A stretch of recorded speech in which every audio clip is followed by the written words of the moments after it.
Some watches arrive for adventure. Others make you improvise. This TENNET Argonaut showed up just a little too small for my wrist, so instead of waiting around, I threw it on this matching blue NATO strap. And honestly, I think it looks fantastic. Let's open the box, check out everything TENNET included, and see if this Swiss diver is really worth getting excited about.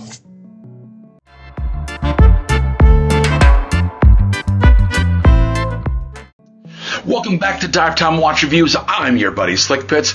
Here around here, guys, we don't just talk about dive watches, we actually take them diving. Today we're going to be opening up the TENNET Argonaut. It's a Swiss-made 300-meter dive watch that takes a completely different feel to the way it lays out everything and what you'd want to call a modern diver. It's not just another Submariner homage. TENNET really designed this watch completely from scratch, and after spending a little time with it already, I can tell you that it's got its own little bit of personality. All right, guys, this is the TENNET Argonaut. Now, you're going to notice a couple things when you look at the photos online and stuff is that this watch normally comes on a steel strap. And this is actually the steel strap that it came on. It's actually really neat, and it's got the TENNET logoing on the clasp. It's a really pretty, nice nice bracelet. Of course, it comes with a steel bracelet. Here's photos of it. Boom, there you go, of what it looks like when you get it. Now, because this watch has previously been reviewed, and it's been to a couple different reviewers, when I got it in, the bracelet was actually too small. There was one link inside the case, and so I put that link in, and it was still just a little too tight for my wrist. So I instantly took it off because I'm not going to use it, and I put it on a blue matching NATO. So you'll check that out. I think it looks incredible on the NATO anyways, guys. That blue dial on the blue NATO strap really kind of pops. It looks fantastic, and I really dig it. I think it looks really, really clean. It is a review sample, and it just wasn't going to be good for me to put it on that if I was going to really take it diving. And of course, I reached out to TENNET, and instead of just delaying the review and waiting for links, I just decided, hey, we're just going to put it on this, and we're going to rock and roll with it. Honestly, though, guys, I think it wears really, really well, and I think, actually perfect for this thing when I get it underwater and I take it diving. The first thing your eyes will go to, guys, is this incredible mazarine blue sunburst dial. Depending on the light, guys, it shifts from a bright ocean blue to a much, much darker navy. It's one of those dials that consistently changes throughout the day. Of course, it's got polished indices, hands, applied logo, bezel. This thing is just absolutely incredible. It's got sapphire crystal.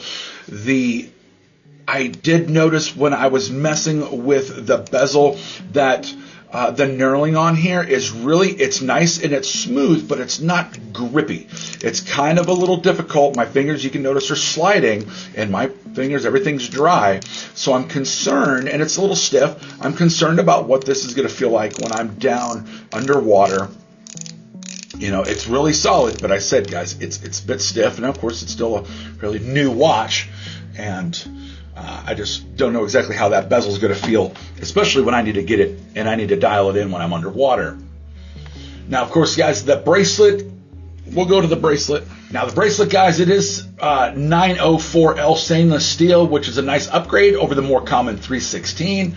It uses screw pins, quick release spring bars, and an on-the-fly adjustable clasp on here. Even though I'm running the NATO for this review, I definitely revisit the bracelet once the sizing issues were ever sorted out. I think it would be great. But it is set up for a diver, and it's got all the bells and whistles that you'd really expect from a higher-end watch. At $1,500, I would want something really solid and classy. Now, running through the specs on here, guys, you have a Swiss Sellita SW200-1 automatic movement, hacking seconds. It's got approximately a 38-hour power reserve. The rated accuracy on this is about plus 12 seconds a day. It's got a 40mm case, 38mm lug-to-lug, and it sits at just around 12mm thick. It's got 20mm lug width on here, so it's an absolute easy strap beast on there, so you could swap it around. 904L stainless steel case and matching bracelet, of course. Double domed sapphire crystal, internal anti-reflective coating, screw down crown, and 300 meters of water resistance. And they are using Swiss Superluminova hands and the indices, and I'll show you a pic right there. You know, guys, the dimensions look really promising. You know, 40 millimeters is one of those sweet spots that really works on a huge range of widths. At only 12 millimeters thick, it should also slide under a sleeve surprisingly well for a 300 meter diver. Most 300 meters, you know, guys, are going to be big and thick and chunky up on the wrist. I've got a 7¼ inch wrist, so you can see really how that fits. Of course, that's on that NATO, but right across the wrist, it sits wonderfully nice and comfortable. So far, guys, I'm quite impressed with this watch. The finishing on this thing looks absolutely excellent. The dial really steals the show. Those hands look incredible and amazing because they're so different than what you normally see on a watch. My only curiosity and what I'm wondering about is the lume that's only on the tips of those hands on there, what they're going to look like when I'm down below and I'm diving with it.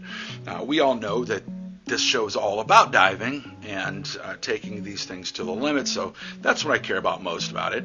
We're going to take it underwater, we're going to run through it, we're going to test it, because inquiring minds would like to know. If there's anything that you guys would like to see me test on these watches, go ahead and leave me a comment down below. I'm Slick Bits, and you're watching Dive Time Watch Reviews. And remember, folks, it's not about the cost of the watch that matters, it's the adventures and the memories that we make with them. Thank you for tuning in. I'll see you on the next dive.